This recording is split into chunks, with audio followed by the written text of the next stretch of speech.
It's Green Thumb Thursday, and with this roller coaster weather we've been seeing, hot then cold, you might be wondering what to do with your plants. And for that, we're joined by Peter Driver from Driver Brothers Gardening Center. Thank you very much for joining us this afternoon. Thanks for having me, Ed. First things first, we're talking shady plants over here. That's right. To me, shade is associated with cold. Is that the case? Not necessarily. Shade's often a tricky place to work in the garden, but there's a kind of a growing variety of things that we can use in the shade. Okay, sure. There's a couple things here. A stilby is this tall, spiky bloom in the back. Right here. It's a really prolific grower in the shade. Does really well. Frequently, you can divide it after a year or two. Okay. You get this nice plume foliage on it. The two in the front are in the coral bells family, in the heuchera family. Okay. The one on the back left, kind of the brown, is called caramel. Okay.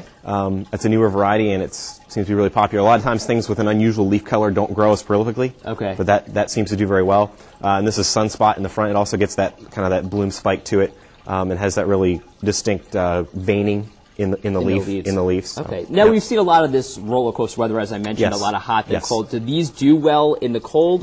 They do. These are all a hardy perennial, so they can be outside. Okay, perfect.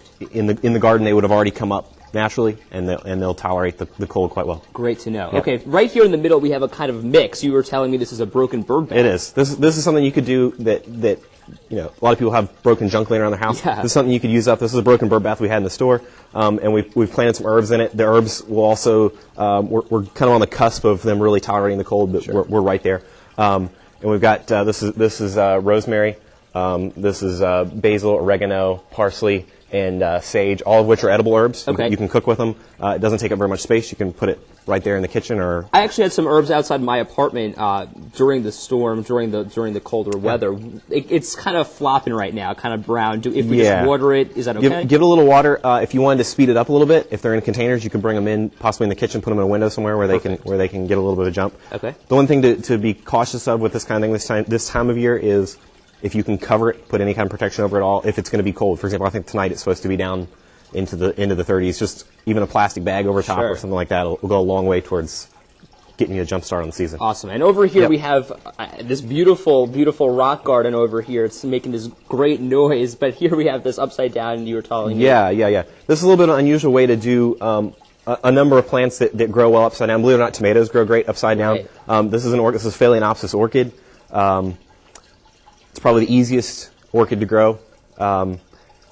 Likes to be wet but not soaked. Okay, and upside down is a great way to Upside down is a great way to grow it. It allows it to have some humidity from the air but not be soaked wet. Sure thing. All right, Peter, thank you very much for joining us this afternoon. Thanks for having me, If Ed. you'd like some more Appreciate it. information, you can check them out online, driverbrothers.com, or give them a call, 540-885-5798. And for more gardening tips, let's send it over to Mark Viette.